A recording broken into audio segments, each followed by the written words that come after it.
All right, kids, let's go ahead and begin.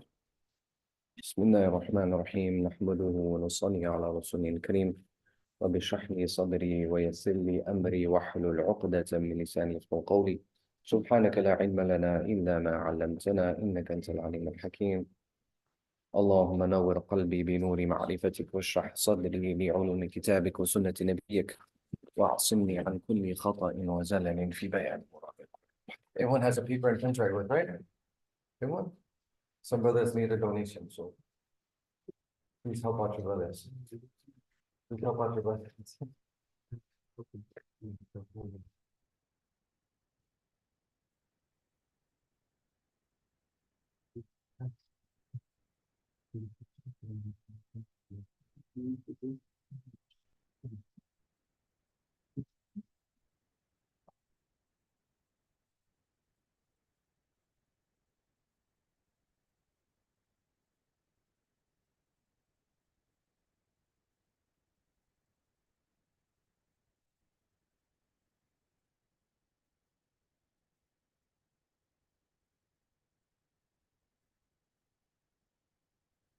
Okay, we're just waiting for the students to get their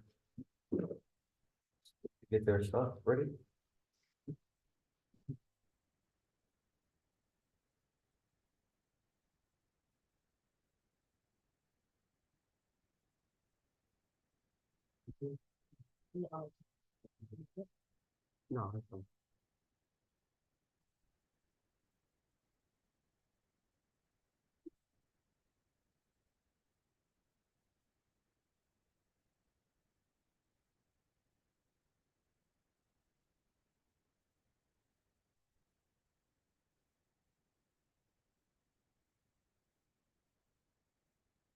Okay, is everyone ready?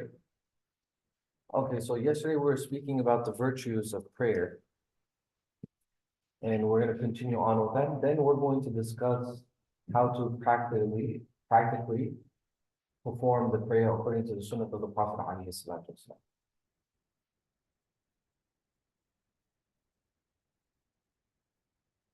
Mentioned in one hadith, أن رجلا أصاب من امرأة قبلة فأتى النبي صلى الله عليه وسلم فأخبره فأنزل الله تعالى وأقم الصلاة طرفي النهار وزلفا من الليل إن الحسنات يذهبن السيئات. One time a man, he kissed a woman. So you see the Sahaba radiallahu anhum, even though their piety was at a very high level, however, they're human beings, they can make mistakes. That was the great thing about the Sahaba radiallahu anhum, that if they made a mistake, if they committed a sin, they would immediately turn to Allah subhanahu wa ta'ala. So they were a great example for all of us to follow. The Sahaba radiallahu anhum, they were not angels that were free of sin. Of course, their piety was on another level, mashallah. And we have to have the utmost respect for all of the companions of the Prophet sallallahu alaihi wasallam. We must, when we talk about them, we have to speak about them in a respectful, in a good manner. But as you can see here, in this hadith, it shows that Sahaba also, they made mistakes, radiallahu anhu. But what is the greatness? Greatness is in when you make a mistake, when you commit a sin, you immediately repent to Allah Azza wa Jalla. You make tawbah, you regret over what you did. So this companion of the Prophet ﷺ, he made this mistake. And how many mistakes do you and I make on a daily basis? How many mistakes do we make? We must ask ourselves, do we make tawbah to Allah Azza wa Jalla? Do we turn back to Allah subhanahu wa ta'ala? Do you turn back to the sunnah of the Prophet ﷺ? We must compare ourselves with the Sahaba radiallahu anhu. Does our lives match with their lives? If it's not matching, we have to ensure we make our lives match with their lifestyles. So you see here, the Sahaba, he kissed a woman. Imagine if somebody did that today, a Muslim. You guys would be like, whoa, astaghfirullah, that guy is such a bad person. You probably never talk to him ever again. Right? Imagine if that happened.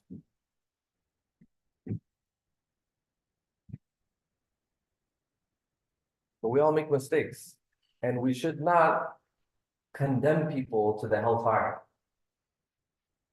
Allah Azza wa Jal, He is the one in whose hands are the keys of Jannah and Jahannam. He is the one who decides who goes to Jannah, and He is the one who decides who goes to the hellfire.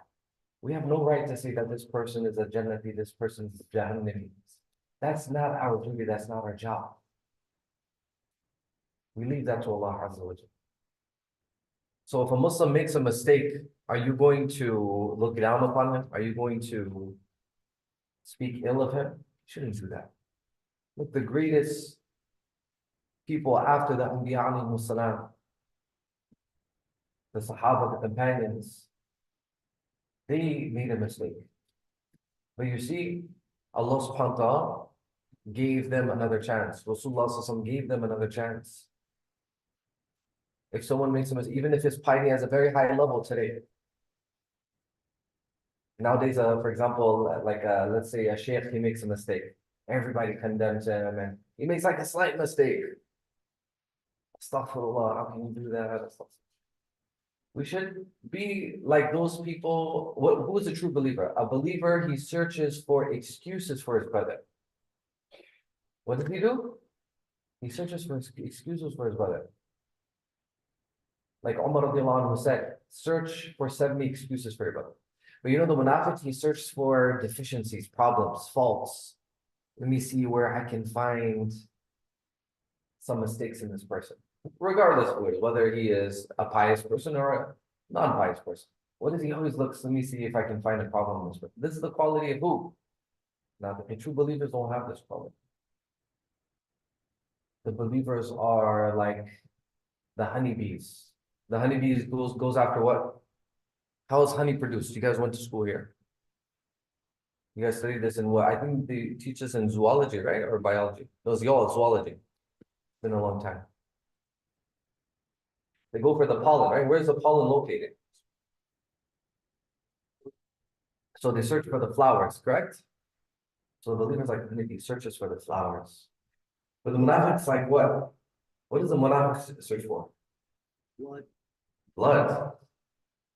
No, something else. Pollen? Pollen? Pollen? Oh. Usually where do you see flies? Dumpsters. The flies, they search for the poop. Ajalakumullah. They search for dirty things, filthy things.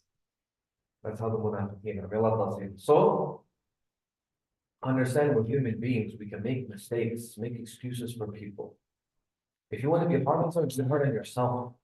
You guys follow me? You want to be hard, I mean, of course, we shouldn't be hard on ourselves in the sense where we make things difficult, but what I mean, you want to be very disciplined, you want to pray excessive amounts of nafal, read a lot of Quran, all these nafal things, extra things. You want to wake up for tahajjud, but don't impose that on other people. You guys understand what I'm saying? Of course, we should encourage people to do good based on the level. Say a person, say like your younger brother is not praying his fardhu prayer. Of course, you have to be a little bit stern. Relatively, you have to be more serious. Versus if he's not waking up for tahajjud. So you have to analyze and gauge the situation. Is that clear? So let's come back to the story. He came to the Prophet ﷺ and he explained to him what happened. You see, the Sahaba, they're very open. They had a very informal relationship with the Prophet ﷺ. The Prophet ﷺ was very approachable. They came to the Prophet ﷺ when they needed advice, when something serious happened in their lives. Thereafter, Allah revealed this verse, وَأَقِيمِ الصَّلَاةِ, and established the prayer in the two ends of the day. In the two ends of the day, this includes Fajr prayer, Dhuhr prayer, Asr prayer. وَزُلَفَ مِنَ اللَّيْلِ, and in the portion of the night. In the portion of the night, this refers to Salatul Maghrib and Isha. So you see in the Quran also, the 5 daily prayers are mentioned. Verily, good deeds do away with bad deeds. So this is how strong the prayer is. When you pray, those sins that you committed, they're going to be erased. Remember, I gave the example yesterday. Imagine if there's the hadith mentioned, imagine if there is a river and you bathe in it 5 times a day. What's going to happen? All of the dirt is going to come off of your body and be nice and clean. But imagine if you don't pray, what's going to happen? All of that filth of sin is going to remain on you. And you're going to be covered with darkness, Allah forbid. So then the Sahabi asked the Prophet ﷺ, فَقَالَ الرَّجُلْ أَلِي هَذَا, is this exclusively for me? Meaning, if I do good deeds, all of my sins will be wiped away? قَالِ جَمِيعَ أُمَّتِ كُلِّهِمْ مُتَّفَقٌ عَلَيْهِ. The Prophet ﷺ said, this reward will be for my whole entire ummah. So when we pray, when we do good deeds, all of our bad deeds will be erased. In another narration, it's narrated with regards to the Fajr prayer. We should all make an effort to wake up for Salatul Fajr and pray the Salatul Jama'ah. What did the Prophet also say? Man salla subha fahuwa fi dhimmatillah. Whoever prays the morning prayer, i.e., with Jama'ah, fahuwa fi dhimmatillah. He is in the responsibility and the protection of Allah subhanahu wa ta'ala. Imagine when you're in the protection of Allah subhanahu wa ta'ala. What can be greater than that? فانظر يا ابن آدم لا يطلبنك الله من ذمتي بشيء. رواه Muslim. He says that, O son of Adam, look, let it not be such that Allah subhanahu wa ta'ala, He seeks you out and takes you account for violating someone who is in His responsibility. In other words, Allah Azza wa Jal, His special protection and guarantee of security is for that person who prays his Fajr prayer with Jama'ah, to be protected by Allah. So when somebody is, like, imagine there's a very famous person and he is protected by a bunch of security. If a person tries to harm that individual, what's going to happen? The security guards are going to what? They're going to stop him. They're going to jump him. Now imagine, how can a person put himself in such a situation where he is infringing on that individual who is in the protection of Allah subhanahu wa ta'ala? That's even worse. So we spoke about the virtues of prayer. Let's talk about the virtues of coming to the masjid. MashaAllah, we're all in the masjid here. It comes in a hadith, man tatahhara fi bayti, whoever purifies himself in his house. So this shows us it's best to purify ourselves in the house versus using the masjid wudu khana. You know the wudu area here? It's best to do wudu in your house in the best way and then come to the masjid. Let's say, for example, if you got work or something, you're unable to make wudu, it's okay. But the best thing is to make wudu in your house. ثُمَّ مَضَى إِلَى بَيْتٍ مِّن بُيُوتِ اللَّهِ. Then he goes to a house from the houses of Allah subhanahu wa ta'ala, i.e. the masjid. The masjid is called the house of Allah. This does not mean, na'udhu billah, that Allah Azza wa Jal lives here. What does that mean, house of Allah? In Arabic, certain attributions are made litashrif, for nobility, to show the honor and greatness of something. So the house of Allah means that this place is very, very sacred and noble in the sight of Allah. Are you guys following me? So whoever goes to the masjid لِيَقْضِيَ فَرِيضَةً مِّن فَرَائِضِ اللَّهِ, in order to perform an obligation from the obligations of Allah Azza wa Jal, كانت خطواته إحداهما تحط خطيئة والأخرى ترفع درجة. One of his footsteps will erase a sin, and the other footstep will raise him a level in paradise. So whenever you're walking, imagine that. I want you guys to all visualize this when you're coming to the masjid. So you come with a lot of zeal and enthusiasm. You come wholeheartedly, not as if it's a burden upon you. A lot of people, when they come to the masjid, they feel it's like it's a burden. Why? Because they're oblivious and unmindful of the rewards that they're receiving. Every time you walk to masjid, I want you to imagine one sin is dropping off of you and you are being raised one level in paradise. What can be greater than that? Inshallah, we're all going to visualize this, right? That way you come very happily to the masjid, mashallah, getting all of this ajr and reward. Yes. You drove here? Inshallah, you get reward for driving too, no problem. And it comes in another hadith with regards to those people who come to the masjid. This hadith is narrated in Tirmidhi. إذا رأيتم الرجل يعتاد المسجد فاشهدوا له بالإيمان. If you see a person coming to the masjid habitually, it's his common practice. He's always coming to the masjid. MashaAllah, Allah make us from such people. Wallahi, this is something to envy. Envy meaning that we should also want this virtue, not wishing that this virtue be taken away from anybody else, but from anyone else. A person who comes to the masjid regularly every day, wow, what a great word. You know what the Prophet said about this person? Bear witness that this person's a believer. Imagine the Prophet is calling somebody a believer, i.e., he's truly a Muslim.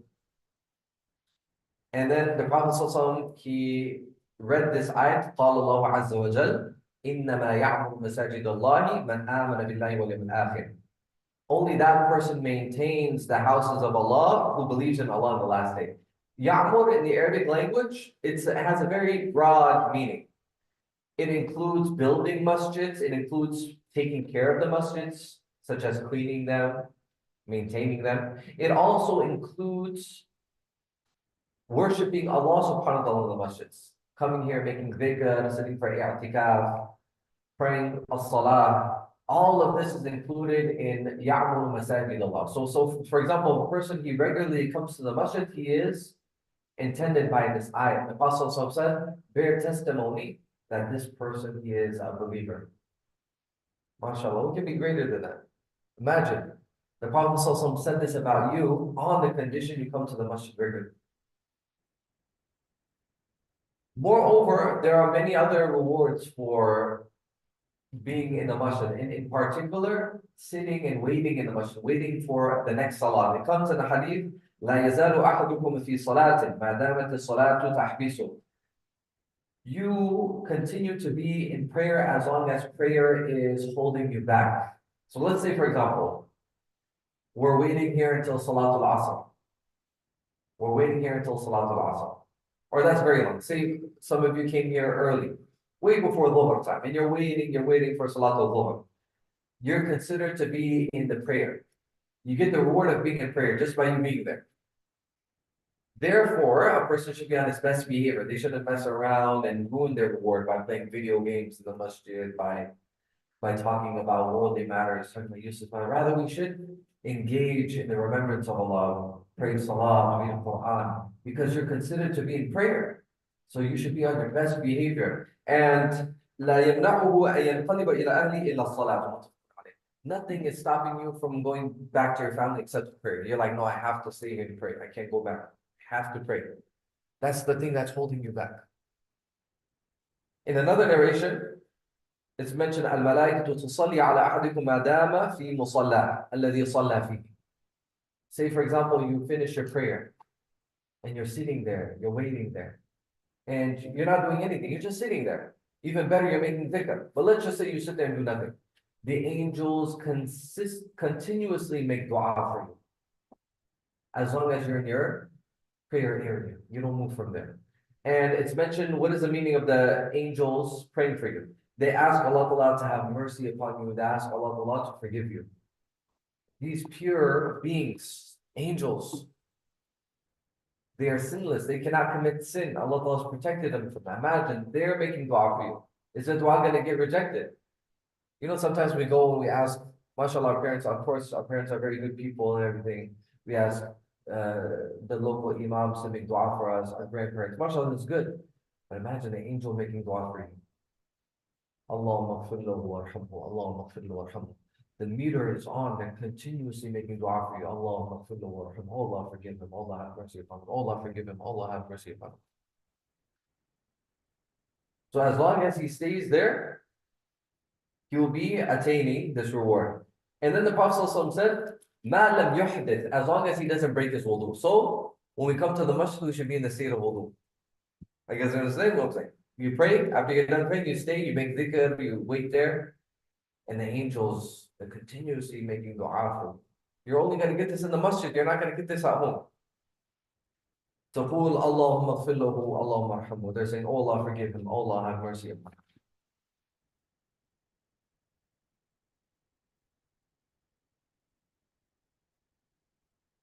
Some more words about particular prayers. Of course, there are more details since we're going over this briefly, but specifically the Fajr prayer and the Isha prayer. If we live relatively far from the masjid, at least try to make it for Salatul Fajr and Salatul Isha. Okay? It is narrated سمعت رسول الله صلى الله عليه وسلم يقول من صلى العشاء في جماعة فكأنما قام نصف الليل. Whoever prays Salatul Isha with the congregation, just Salatul Isha, it's as if he stood up half of the night. It's as if he prayed half the night in Tahajjud prayer. That's very rewarding, isn't it? وَمَنْ صَلَّى الصُّبْحَ فِي جَمَاعَةٍ فَكَأَنَّمَا صَلَّى اللَّيْلَ كُلَّهُ رواه Muslim. And whoever prays the morning prayer, it's as if he prayed the whole night in Salat. So when you pray both prayers, you get the reward of praying the whole entire night. Just Salatul Fajr and Isha, if you can make it, mashallah. That's a great achievement. Of course, if you live close to the masjid, then where it's, for example, walking distance, you're very close, then you should come for every prayer. But if you live relatively far, then at least try to make it for these prayers. I know it's tough living in the West. You don't have a masjid like back home. There's a masjid on every corner. Right? You guys seen it before. You've been to Yemen before. You've been to Afghanistan. In Kabul, you've seen, right? Everywhere you go, there's a masjid. You've been to India? You've been for it? You've seen it, right? Same thing? Pakistan? It's really nice, huh? Everywhere you go. It's hard to miss your prayer in the masjid. Right? In KBK, it's like that, right?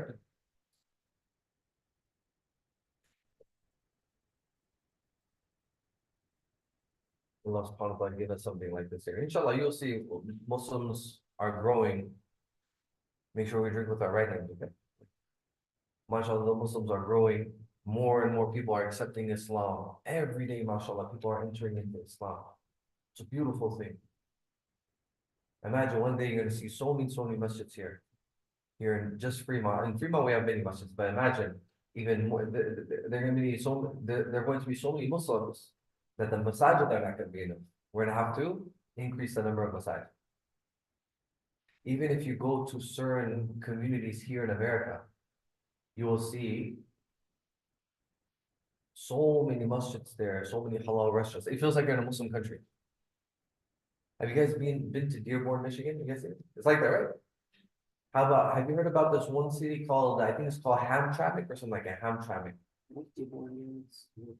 You see, it feels like you're a Muslim country, right?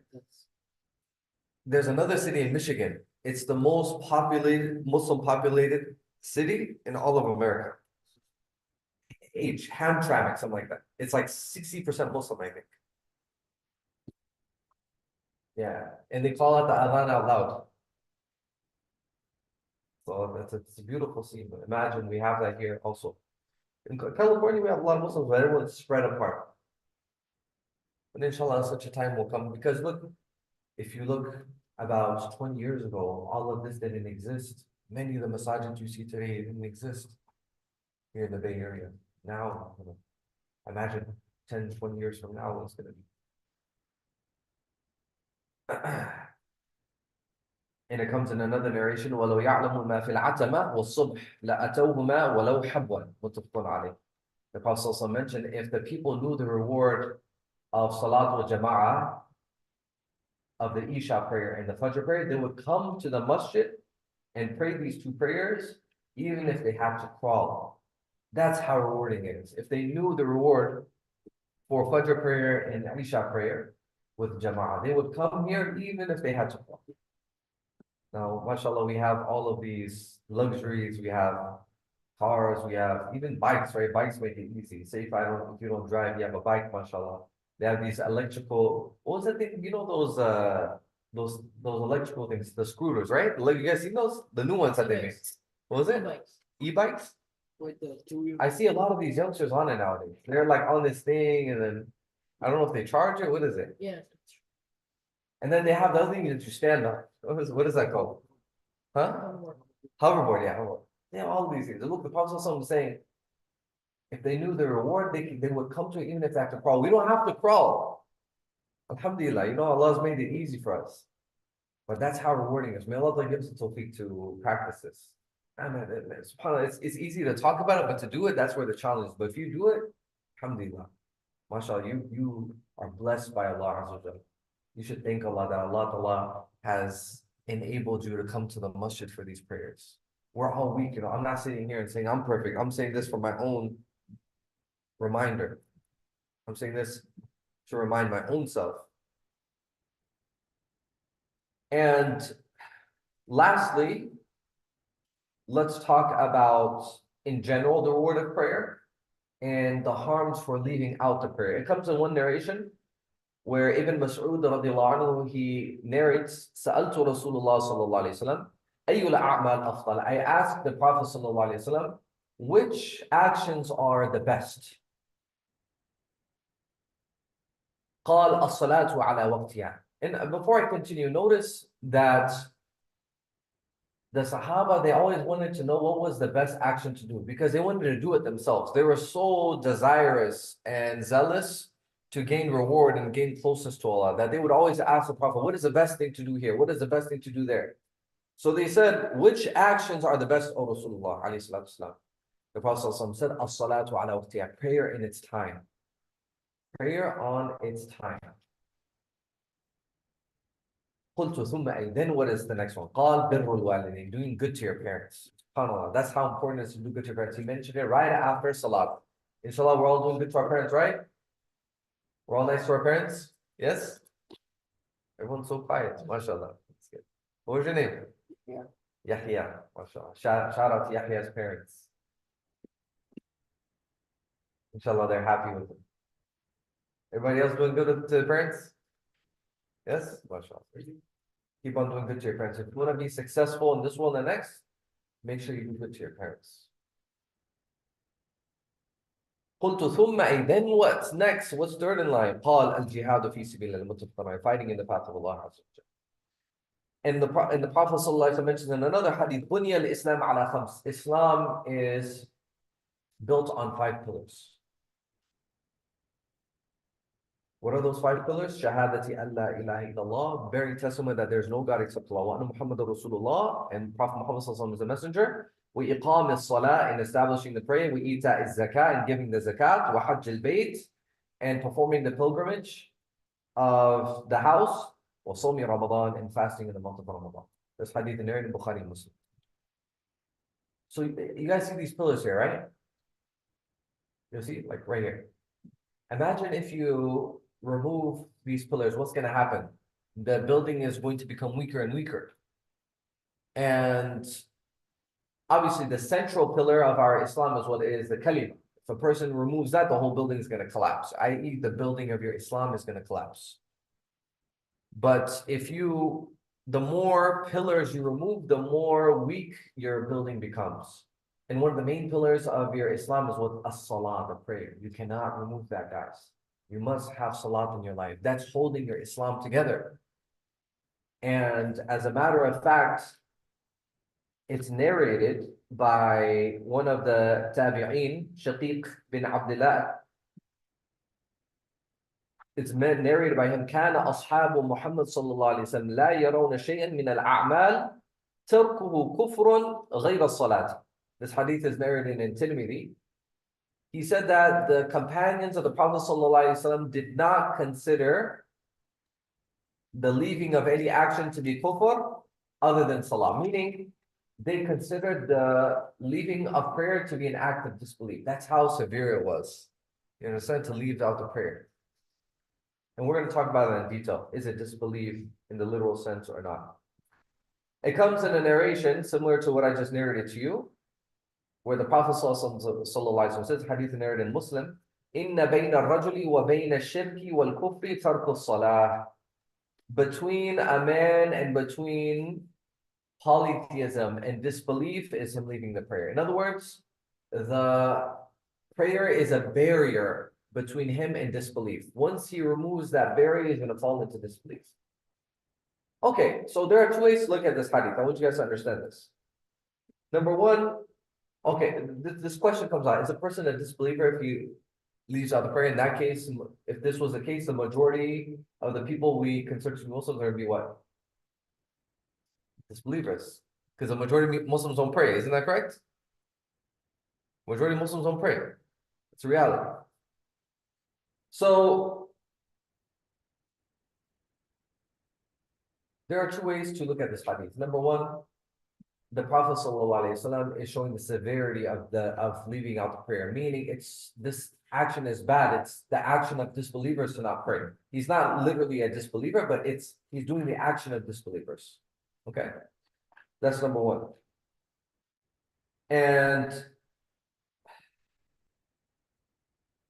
number two, another way to interpret this hadith is if he considers it okay to not pray, i.e., he considers prayer to be optional, then this person will be a disbeliever, obviously. His belief system is such that he considers prayer to be something optional. So obviously that person is going to be a disbeliever. As for the person who leaves it out of laziness and he doesn't want to pray because he doesn't feel like it, or he says, I'm busy, then he's going to be a huge sinner. He's not a disbeliever, but he's a big sinner. You guys understand now the difference? Nevertheless, there were scholars like Imam Ahmad, and there are certain companions too. They literally considered the leaving a prayer to be an act of disbelief. Like literally, a person, if he deliberately leaves out a prayer without a valid excuse, and laziness is obviously not an excuse, being busy is not an excuse. As a matter of fact, there's a particular prayer called Salatul Khawf. When the Muslims are at war, and they want to pray behind one particular imam, it's called Salatul Khawf. One group prays with this imam, and the other group, they face the enemy, and then they switch. For example, 2 rakats, they pray with the imam, then this group they go face the enemy, and then the other group comes. In the thick of battle, in such a scary moment, you're not allowed to leave the prayer. Now, what is like, oh, I was busy playing Fortnite? The heck? Does that make sense? Kids nowadays, right? I was busy playing Fortnite. That headset, like I got my headset on too. I was busy. Yeah, it's not my busy. Astaghfirullah. How can you miss your prayer? How can you neglect Allah Azza wa Jal for some stupid video game? Doesn't make sense.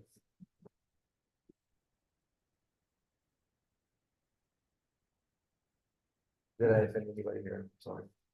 Okay.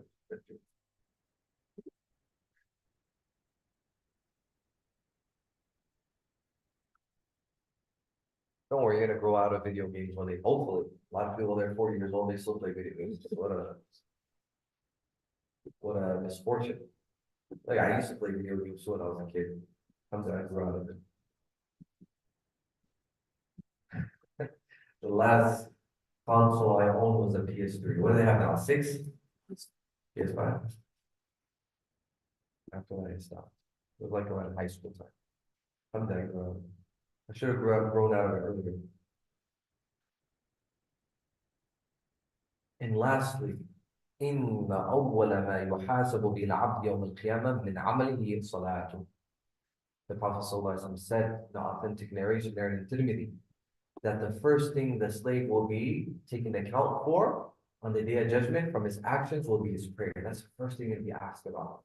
Scary, huh? Imagine if your salat is not good. فإن صلحت فقد أفلح وأنجح. If your prayer is correct, it's good, then you have succeeded. وإن فسدت فقد خاب وخسر. If your prayer is not good, then you have failed and you have lost. Doesn't matter how many degrees you have from your universities. Doesn't matter how much money you have. Doesn't matter how many properties you own. That's not going to benefit you. You better worry about your prayer now. It's the time. فإن انتقص من فضيلته شيئا قال الرب عز وجل انظروا هل لعبدي من تطوع.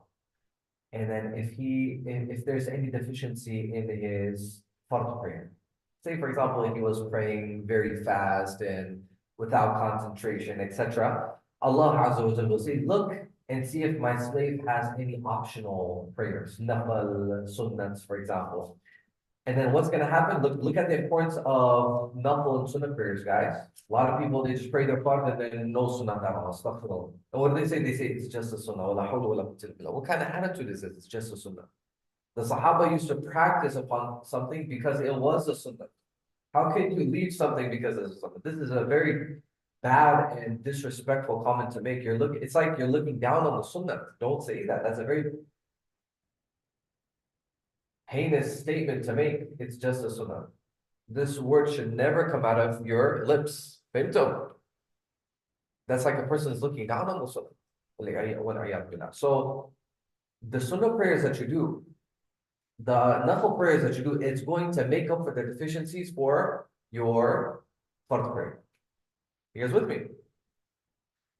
فيكمل منها ما انتقص من الفريضة ثم يكون سائر عمله على هذا. And all of his actions will be like this. Like for example, your fard zakat, your fard fasting, etc. If you have any nafil actions, nafil fast, nafil charity, it's going to make up for the deficiencies. So keep on doing your nafil actions. It's your backup, guys. Your nafils, your sunnats, these are all your backups. Don't take it lightly. So quick, guys. Any questions? No questions. So let's practically go over the prayer now. Oh yeah, I forgot to mention one important sunnah of wudu, saying Bismillah walhamdulillah. So starting with the basmala. Many people they neglect saying Bismillah. Okay, this is an important sunnah. Don't leave it out. Okay, saying Bismillah walhamdulillah when you start your wudu. But if there's like, say you're in a dirty place, like obviously our toilets are nowadays clean. But to be on the safe side, out of adab and respect, close the toilet seat, make sure there's no foul smell. And because the sink is relatively far away from the toilet nowadays, and there's no apparent najasat around. If you're on this side and the toilet's over there, close it and everything, there's no bad smell coming, you can say Bismillah. But if you're in a really like stinky place, back home, have you guys ever been to those, Ajallakumullah, have you guys been to those toilets? You guys know what I'm talking about, right? Yeah, it smells really bad. You guys know what I'm talking about, right? I'm talking about those. One is those that flush. Some of them don't flush. You know what I'm talking about, right? Ooh, it's bad. Sorry for the graphic example. You guys know what I'm talking about. KBK in the villages. So obviously over there, you don't want to take the name of Allah subhanahu wa ta'ala. Okay, but like say there's a flushing system, the najasat is taken away, there's no smell, don't leave out saying Bismillah. Okay? If it's a foul smell, what you can do, let me show you a trick. Go outside the bathroom after you're done doing your business, say Bismillah outside, then walk and start your wudu. Come back to the sink like that. But make sure you uphold the sunnah of saying Bismillah. Fahimtum?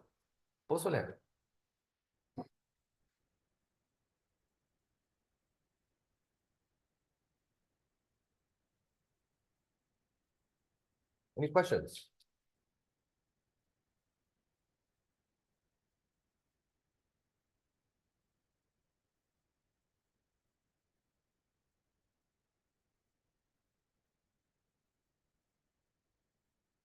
All right.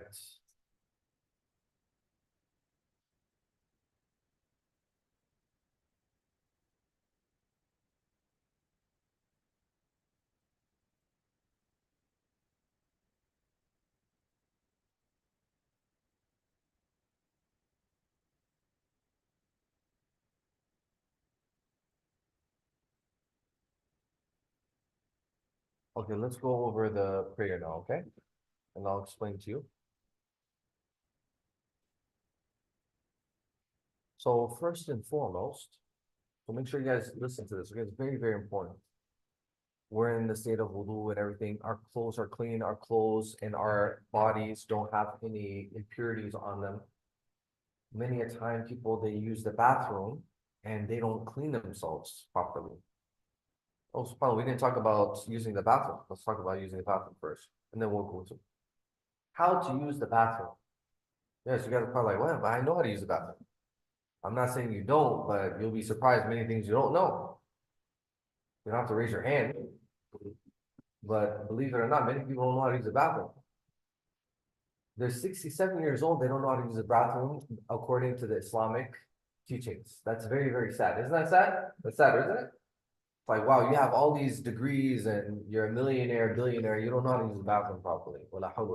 And then when the sheikh makes a mistake, according to you, he didn't make a mistake. You want to go after the Jummah and you want to correct it. Funny, huh? Hilarious, huh?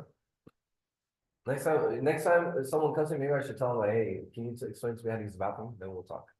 First, let's get through this first. This subject. He wants to talk about, oh, the hadith you mentioned, it's da'if, it's weak, and this, that, astaghfirullah. You didn't explain the ayat of the Quran properly. Wala hawla wala quwwata illa billah. Who made you a shaykh? Why are you here? First, let's talk about using the bathroom, then we'll talk about it.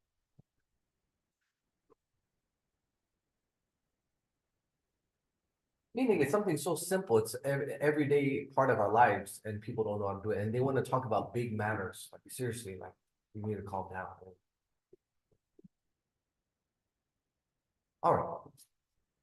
So using the bathroom. Before you even go to the bathroom, what are some sunnats?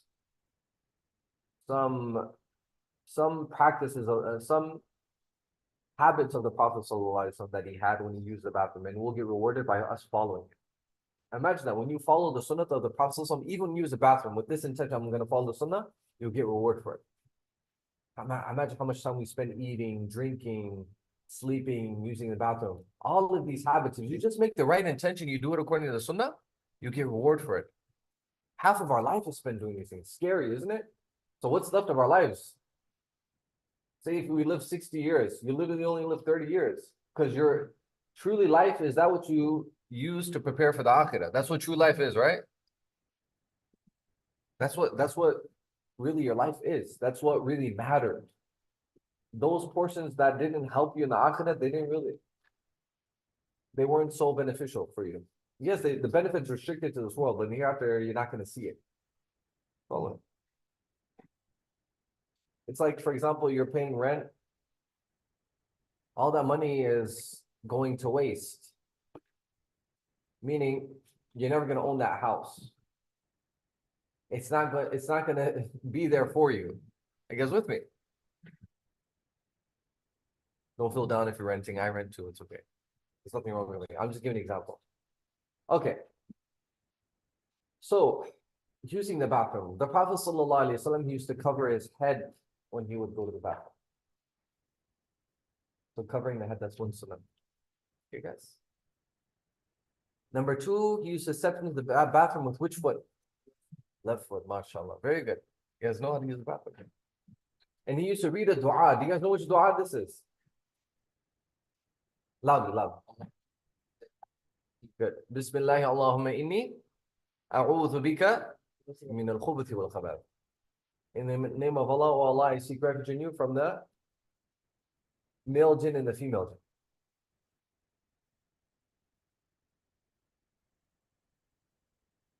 I don't know which order it is, but that's the meaning of the, in totality, we're seeking refuge from the male jinns and the female jinns. Which one is the khubut, the male or the female? Allah. Okay, that's something we have to look into. Okay, you guys get the point.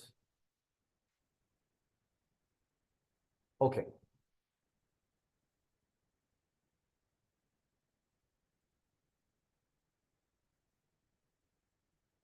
Now when we're using the bathroom, of course, before we go in, we should not, now these people, they have like rings as the name of Allah and the name of Rasulullah, so somewhere they have necklaces. We shouldn't go in the bathroom with that, okay? Or sometimes, for example, on their phones, they have wallpapers of the name of Allah or ayat of the Quran. And then when, say they get a notification and then the image shows. So this is disrespectful. Don't do that, okay? And in general, don't keep wallpapers like that. It does not mean that you don't love Allah and His Messenger. That's not what it means. Because look, your phone, you throw it. Sometimes your hands are dirty. You touch your phone. So it's better to not put these things as your wallpaper. You guys understand? Have the name of Allah and His Messenger in your heart. Follow their commandments. This is true love.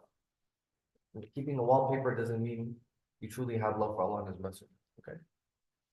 Some people, they even get the name of Allah tattooed on their chest. Have you guys ever seen that before?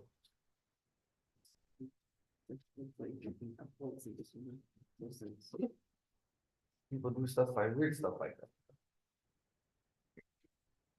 So, And when we use the restroom, obviously we have our own privacy and everything. So after you have finished answering the call of nature, you guys know what I'm talking about, you finish your business, don't stand up and leave right away. A lot of people, they do hit and runs when they go to the bathroom. They quickly go and they, like a drive-by shooting, they shoot and then they come out. Like those drive-by shooters. They don't want to get caught. What are you running for? What's the rush? Excuse my graphic examples. So for boys, we're going to talk about this specifically applies to boys here. We should sit down when we use the restroom. The sunnah is to sit down, not to stand up. There's a hadith in Sunan al-Nasa'i where Sayyidatuna Aisha radiallahu anha, she narrates that whosoever told you that the Prophet sallallahu alaihi wasallam stood up and urinated, then do not believe him. He used to sit down and urinate. This was the sunnah of the Prophet sallallahu alaihi wasallam. And there is a hadith in Bukhari where it mentions the Prophet sallallahu alaihi wasallam, he stood up, but there's an explanation why. Just remember, what does sunnat mean? I want you guys to understand something very important here. Sunnat is ما واظب عليه النبي صلى الله عليه وسلم أو الخلفاء الراشدون. That thing which the Prophet صلى الله عليه وسلم did continuously as a habit. Or the four khulafa, the four rightly guided successors. Abu Bakr, Umar, Uthman, and Ali radiallahu anhum. That's sunnah. If the Prophet ﷺ does something one time or just like twice and that's it, never again, that's not in the category of sunnah. You guys follow me? So for example, there's a narration in Bukhari where the Prophet ﷺ, he stood up and urinated. However, the scholars explain, they give different explanations. They said that the Prophet ﷺ could not sit due to an injury. It would make the issue worse. Number two, they said that the area was unclean, so he was unable to sit because his clothes would have gotten dirty, for example, or some impurity would have gotten on his body. So that's why he stood up. You guys understand? So if we're in that circumstance, say like, for example, when you're going on a road trip somewhere and you stop at a rest area, and then some of these bathrooms you open up, it looks like a crime scene. Looks like someone got murdered there. So it's going to be very difficult to sit down using that toilet, right? You guys understand?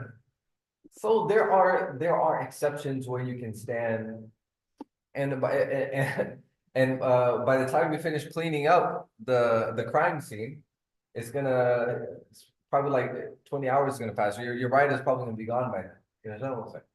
You're gonna need like heavy duty equipment to clean that stuff. You know, so if you're in that predicament and in that situation, so then it's okay.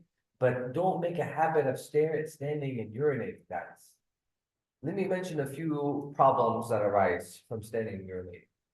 Perhaps you guys can even answer yourselves. I don't even have to mention it. Can you guys give me a few issues with urinating and standing? Yes. Kidney problems? Is that like a scientific? I heard something about prostate cancer is connected to that. Yeah. Right? Anything else? Huh? Yeah, the urine it splatters, it spreads. So for example, you're urinating. Some guys, some men, they have no brains. They don't even have the decency. I'm not gonna say they don't have the humanity to lift up the toilet seat.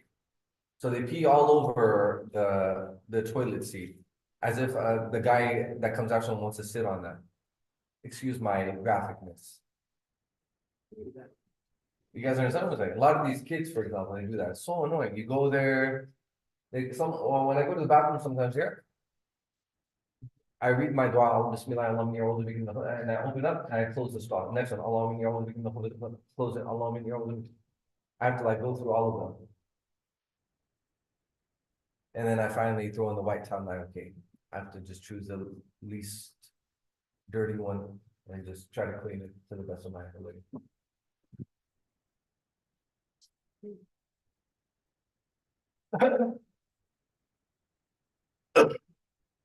Okay, what were we talking about? So sitting down, right? So the pee splatters. By extension, another problem is, and this is worse, the pee can get onto your clothes and onto your body. What does that constitute? You can't. Hmm? Najasa. Yes, Nida, you can pray with that. Do you know when you get urine on your body, urine is considered to be a heavy type of impurity. Inshallah, when you guys study the Alam course, you'll study this in depth. Inshallah, I'll be waiting for you in August. So what is considered to be heavy, how much is allowed? If you have the amount of a dirham is like the emptiness of your palm. If you were to keep your palm flat and put it underwater like this, whatever remains, that's considered to be the emptiness of your palm or the amount of a dirham. If that much urine or any type of heavy impurity, so urine, mazirat kesat, semen, any of these things, if they're equivalent to the amount of dirham, you cannot pray with that. You understand what I'm saying? Meaning you have to, it's necessary for you to remove. Okay. If it's more than the dirham, then your prayer is not even valid. Yes. Oh, so wait, if that comes, how much can fit in your pocket? No, the emptiness of your palm. So imagine like a person, he got so much urine on his body and clothes. If you were to add all of that up, it equals the amount of a dirham. Okay? Again, and if it's more than dirham, your prayer is not valid. Empty. Emptiness of your palm.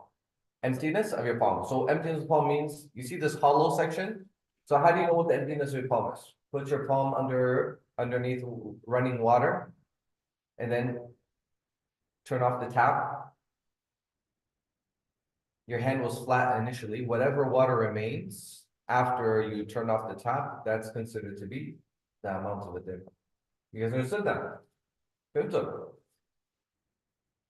These all important things you guys got to know. Majority of Muslims don't know this. Scared. Huh?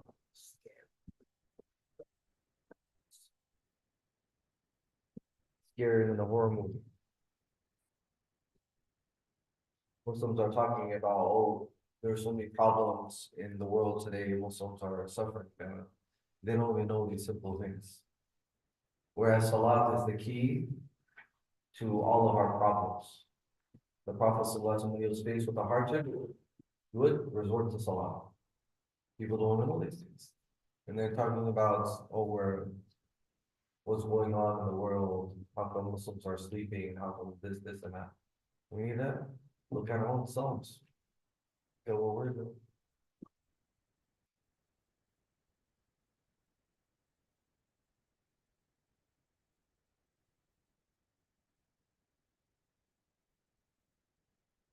What were we talking about? Okay, so you guys got it? Sitting down, very important.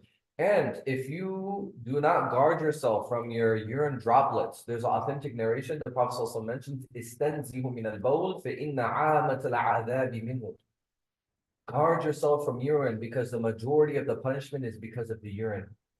The majority of the punishment in the grave is because of urine. Meaning, if a person doesn't safeguard himself from urine, this will be a means of him being punished in the grave. That's very scary. Well, as a matter of fact, another narration, authentic narration, the Prophet ﷺ passed by two graves, and he said, these two people are being punished, but it's not for something great. In other words, it was easy for them to stay away from, but they didn't. One of them, they used to pass tales on, carry tales from one person to the other, like gossiping.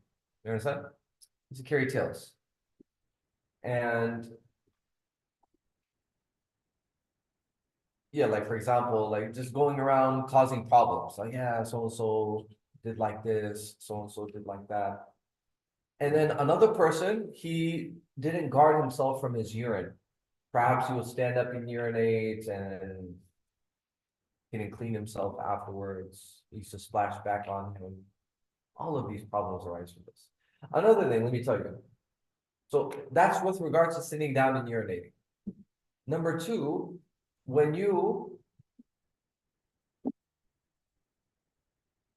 After you're done urinating, don't immediately get up. Make sure all of the urine droplets have completely come out. A lot of guys, they do this. They, right after they're done, they don't even clean themselves. They just put up their underwear and then they go. Some people, they use these urinals. You know they're called urinals, right? You know, like at the restaurants and the airports, they have it and stuff. How you gonna clean yourself? That's disgusting. First of all, you shouldn't be using that anyway. I'm surprised at the people that use such things. How are you supposed to make a istinja properly? So we need to ensure all the droplets are out. So you can use paper and preferably using tissue paper and water, combining the both, okay? But if the urine spreads so much on your private area or wherever, if it spreads so much that it's a dirham, amount of a dirham, I already explained that, then you must use water. You must use water in that case, if it's excessive. If it's small, it didn't spread that much, or it's very little, you can suffice on tissue paper. But you must ensure the urine droplets have stopped completely. Because if it didn't stop, number one, it's gonna make your clothes dirty. Number two, if while you're making wudu, the urine starts coming out, and that's the nature of urine. Sometimes it continues on. If during your wudu, it comes out due to your negligence, or even in your prayer, your wudu is invalid, your prayer is invalid. You understand? That's how serious the matter is. Yes. How do you prevent any drops from dripping? Yeah, so a very good question. To prevent drops from dripping, so when you're sitting and using the bathroom for, look, we're men, we have to discuss this.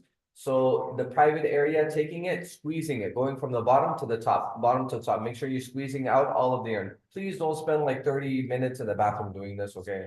There's no need for that. Some people, they have they have this obsession and they suffer from whisperings of shaitan. They think that, oh, the urine's still coming out. They start doing jumping jacks in the bathroom, yeah? Seriously. One time I heard somebody, it sounded like he was doing jumping jacks in the bathroom. It was weird. Some people, they have a sickness. It's very bad. This is very, don't get overwhelmed by these whisperings of shaitan, okay? Just simply squeeze the area. If you need to cough, if you need to lean forward a little bit, if you need to take a few steps, that's fine too. But don't overdo it, okay? Please.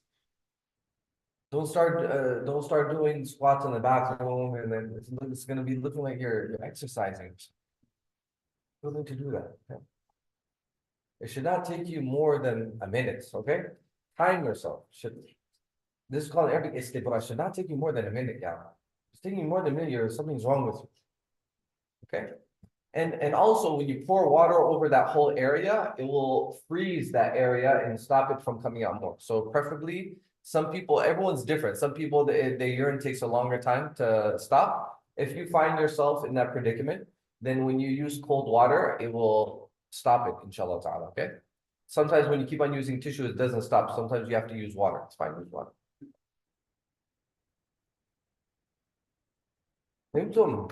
बात समझ में आई है? Follow me.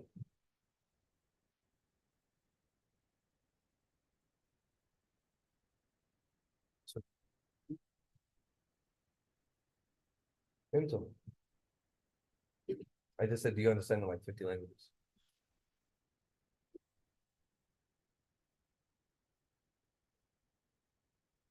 Okay. Everyone understood the istinja, and then when you're done, you come out with which foot? With the right foot. And what's the dua that you read? غفرانك الحمد لله الذي أذهب عني الأذى وعافاني. غفرانك, oh Allah, I seek your forgiveness. All praise is due to Allah subhanahu wa ta'ala, the one who took away from me أذهب عني الأذى. He took away from me suffering because it's hard, you know. Imagine if we were unable to go to the bathroom. This is a great bounty of Allah Azza wa Jalla that we're allowed to use the bathroom. You thank Allah for removing this inconvenience from you, وعافاني, and He has granted me well-being.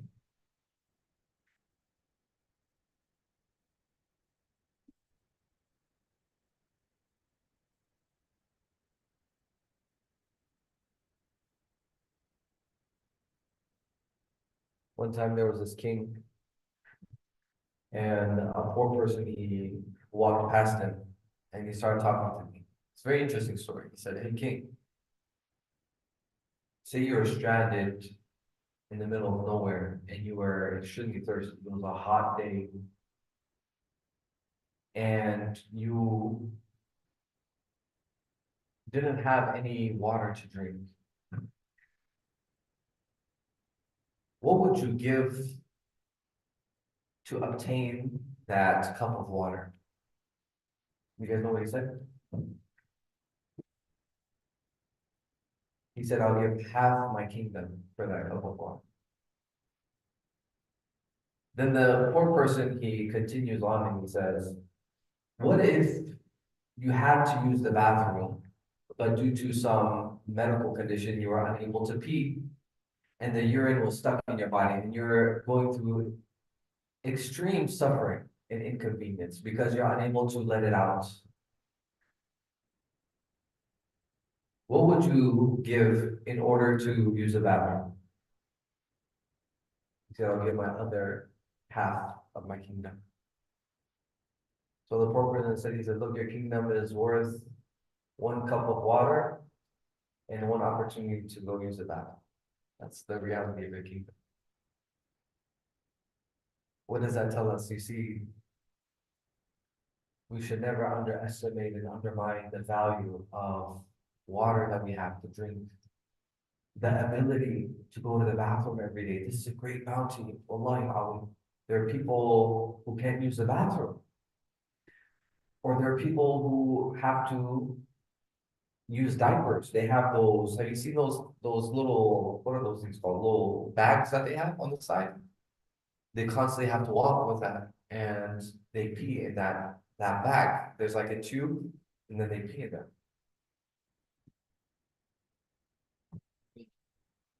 You have to go? Okay, no. I'll see you guys inshallah tomorrow then. So be very thankful. Don't take these things for granted, guys. Think about all the bounties of Allah Azza wa Jalla. Now let's come to the prayer. So after your body is clean, your clothes are clean, you're facing towards the Qibla. Let's demonstrate it.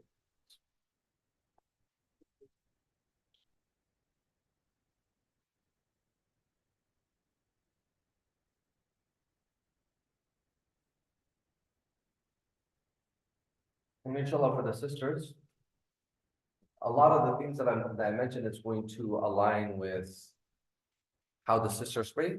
But for a practical demonstration, I suggest talking to one of the local sheikhs here, and they'll be able to practically demonstrate to you the woman's method of prayer, because it slightly differs. We must keep that in mind. There are slight variations in the woman's prayer in comparison to the man's prayer. So we see here for the Qibla. For men, keep your feet keep your feet at its normal distance. You don't need to spread them, you need to keep it close. Keep it normal like this, okay? Facing towards the Qibla. And after that, we make intention. So for example, we just pray Salatul Dhuhr. I'm making the intention of praying the fard prayer of Salatul Dhuhr. And if I'm praying behind the Imam, I have to make intention of praying behind the Imam as well. You guys with me? So I make the intention of praying. You don't have to, a lot of people, due to cultural practice, they specify the number of rak'ats, break 4 rak'ats. You don't have to do all that. Or they verbally say, you don't have to verbally say anything. Simply intent, which are, remember, intention is an action of the heart. Simply make the intention that I'm praying this particular prayer. And if you're praying behind the Imam, make the intention of praying behind the Imam. And if you're the Imam, you have to make the intention of at least leading the women. Okay, because if you don't make the intention of leading the women, their prayers will be valid. So if you're ever put in that situation, you must make the intention of leading the sisters as well. All right, guys, so Rasulullah sallallahu alaihi wasallam said, "Sallu kama ra'aytumuni usalli." Pray as you have seen me pray. Pray as you have seen me pray. So we have to pray just like Rasulullah sallallahu alaihi wasallam prayed. We should not make our own method of prayer. Is that clear, guys? If you want to get the full word of prayer, you have to pray just like Rasulullah sallallahu alaihi wasallam prayed. Okay, so this is the Qibla. Now I'm facing towards the Qibla, my chest, my feet. If you go and deviate from the Qibla so much that your chest is no longer facing the Qibla, like this, your prayer is going to be invalid. Everyone got it? So deviation is allowed to a certain extent, 45 degrees on each side. If it goes more than that, it's too much.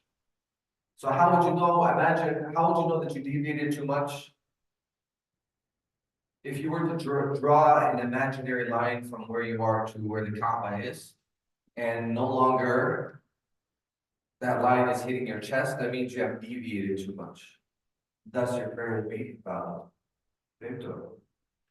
So if there's slight deviation, it's okay, it's not a big deal. Some people, subhanAllah, they're like, okay, you know we're facing northeast right now, right? We're facing northeast. Like literally, like if you go this much, it's okay, relax. Like one time I deviated according to him, I didn't really deviate. I literally told me to break my prayer. You don't need to tell people to break the prayer. A little bit deviate. Remember, Allah says, turn towards the direction of Al-Masjid al-Haram. Us living in the West, we're required to pray towards the direction of the Kaaba, not the Kaaba itself. We cannot hit the Kaaba, meaning in terms of facing it directly. That's for the people who live in Makkah and they see the Kaaba in front of them. For them, they literally have to face towards the Kaaba. Us living in the West, we have to face towards the east direction. You guys understand what I'm saying? And more specifically, northeast. But as long as we're facing towards the east, we have done our duty. Is that clear? Yeah. So, what, let's say you deviate, and then you realize you deviated joints a lot, can you like fix yourself? Deviate towards Allah.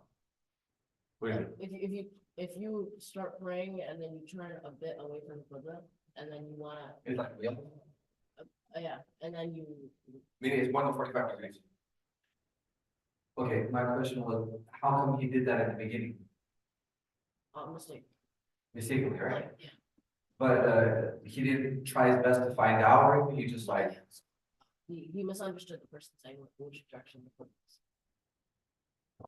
sorry, say that. He misunderstood the person saying which way the Qibla is. Misunderstood. Okay, so there was a mistake basically.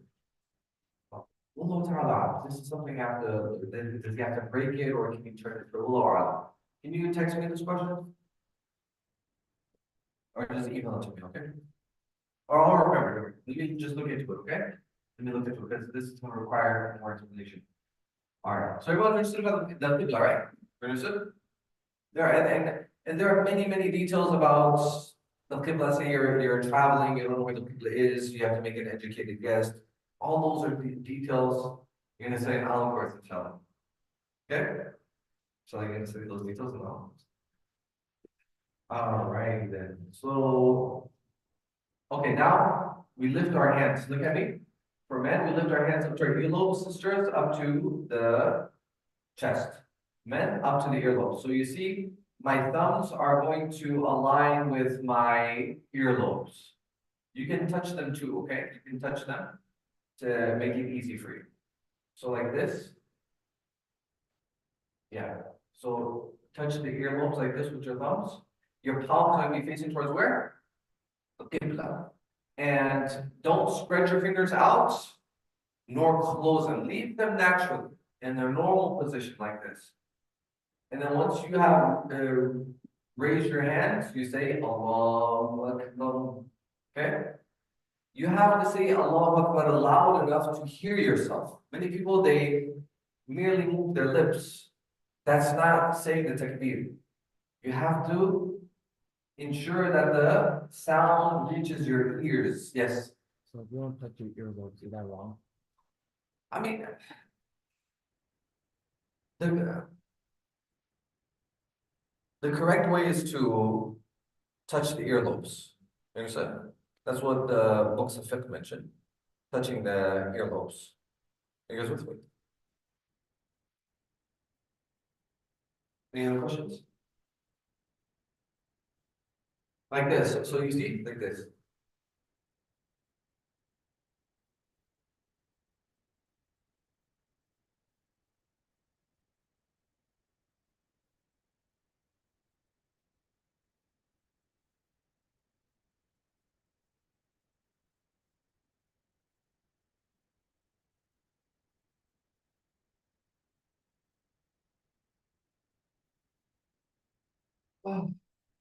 So after we've done that, and remember a general rule in the prayer, avoid any unnecessary movements. Unnecessary movements, for example, like, some people, they do this after saying the takbir and they lower their head, they just go like that. Don't do that. And then they tie their hands. Don't need to do that. Just go like this. A long, like that. Bring it straight down. After you've said the takbir, tie your hands. Now, I can show you multiple ways of tying your hands, okay? You can tie your hands by grasping your wrist like this and going like this. Or you can put one palm on top of the other and go like this. Another way is you can join between the two. You take the ring finger and the thumb. No, sorry, you take the pinky and the thumb, you make a circle, and then you leave the three fingers on the forearm like this. So these are three ways. All right, they're all okay, they're fine. It's up to you, all right? Personally, I just grab my wrist. This is easier for me. Okay. And below the navel. And while we're standing, it is navel belly button. Okay. So while we're standing, it is mustahab and recommended to look, oh yeah, for the sisters, one palm on top of the other and hands on the chest like this. While we're standing, it is recommended that our gaze is focused on the place of sajda. So that's where we should not be looking around like this. And inshallah, next dars, due to lack of time today, it was very long. But inshallah, next lesson we'll talk about the importance of focusing in the prayer, khushu and khulur. These are important matters. Yeah. So you can't look around. I mean, if you do look around, the prayer is still intact, but it's not good. You're doing something against the sunnah, looking around. Like, the prayer's not gonna break, but it's not good. You shouldn't do that. Okay, but without moving your head, are you allowed to look around? Technically, you're allowed in the sense that it's something disliked. You shouldn't do it. It's not good, but it's yeah, definitely. Okay. Yeah, you're decreasing the reward of your prayer because when you're looking around, your mind is it's going off in different directions. So preferably you should not do that. Preferably you should look at the place of your sajda. If not, if you want to look a little bit ahead, that's fine. But just some people have this very very bad habit. I'm glad you brought this up. They're praying and they're looking at everybody. So how are we focused? If you say no, I'm so focused on that, you're not being honest. Can I look at the person? I mean, the main thing is the focus. You understand what I'm saying? Preferably the place of sujood. If you want to look a little bit ahead, it's fine, but just ensure that the main thing, your heart is focused on the prayer. You understand. You're in that state where you know Allah's watching you. You're humble. You're fearful of Allah. You're hopeful in His reward. Okay, you have to be in that state. But some people like you walk and you. Sometimes I do that. And it's a bad habit I have.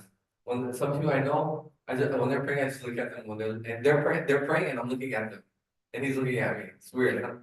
It's a very awkward thing. It's like, and he's looking at me too. Like you should be focused on prayer. Don't do that. That's a bad habit. I need to stop myself. Yeah, but I see people. We shouldn't go, like I said, we're talking about not looking for faults in people. And so I need to practice this myself. It's a bad habit. Sometimes I catch myself. Some people are praying, you're looking at them and they're just like this, looking at me. It's very awkward. It's not a good thing to do. Okay, guys? So let's avoid that. understand you're standing before Allah subhanahu wa ta'ala. Be respectful, be humble, be concentrated in your prayers, be attentive. So looking down in the place of sujood, and then we're just gonna finish the qiyam today. We're gonna continue on Monday, inshallah. So after we said the takbir, we're looking down. Now what do we do? We read the thana. Everyone knows the thana here? Subhanakallahumma wa bihamdika wa tabaraka ismuka wa ta'ala jadduka wa la ilaha ghayruk. Everyone knows the dua, right? So we should all read this dua. Subhanakallahumma wa bihamdika wa tabaraka ismuka wa ta'ala jadduka wa la ilaha ghayruk. And then the ta'awudh, a'udhu billahi minash shaitanir rajim. Bismillahir rahmanir rahim. Surah Al-Fatiha, Alhamdulillahi Rabbil Alameen. Inshallah, I hope everyone knows tajweed here, or you're at least studying tajweed. We should read the Quran with tajweed, read Arabic with tajweed, with correct pronunciation. And then after we're done, we say Ameen. Ameen, only loud enough to hear it. Okay? Loud enough to hear yourself. Soft. Loud enough to hear yourself. And when your Ameen coincides with the Ameen of the angels, say for example, you're praying in Jama'ah and you say Ameen, and your Ameen coincides with the Ameen of the angels. What does Ameen mean? It means, oh Allah, answer my dua. In Surah Al-Fatiha, you're making dua, aren't you? So you say, oh Allah, answer my dua. When your Ameen coincides with the Ameen of the angels, your sins are going to be forgiven, as is mentioned in the Hadith. Okay? After you have read Surah Al-Fatiha, thereafter you join another surah to it. So for example, Qul Huwallahu Ahad. You don't have to say Bismillah again. If you want, you can say it. You can say Bismillah ar-Rahman ar-Rahim, Qul Huwallahu Ahad. It's not necessary to say Bismillah again, because you already said it in the beginning. You said it in before Surah Al-Fatiha. After you finish, say for example, Qul Huwallahu Ahad, you finish surah, then you go into ruku'. And I want you guys all to remember a general rule here. When you're saying the takbir of the movements, the takbir has to be continuing on during the movement. What does that mean? So for example, look, I'm explaining certain mistakes people make. So this is the correct way. Allahu Akbar. You guys see that?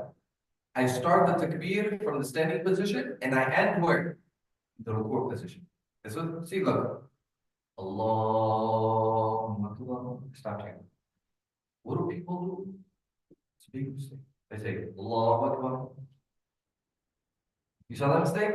What's another mistake? I'll let you guys guess it.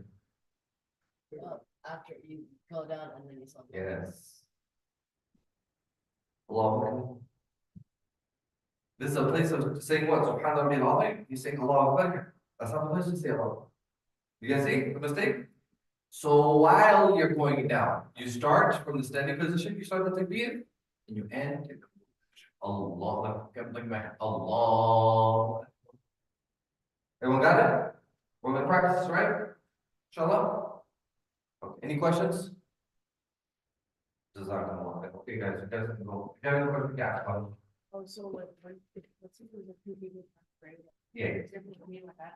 We don't have like the mouse. Yeah. And can you like is it part of their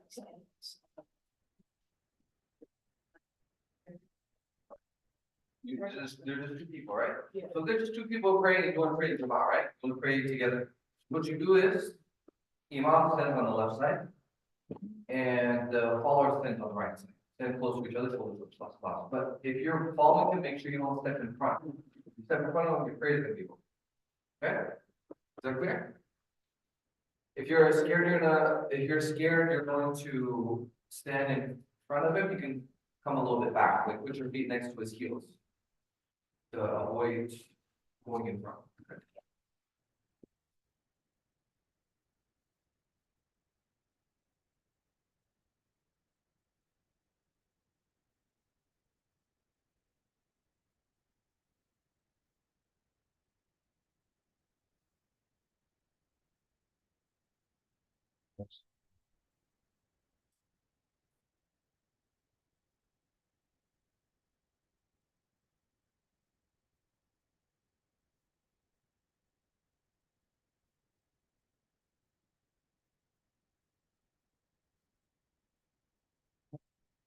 So let's say, so see the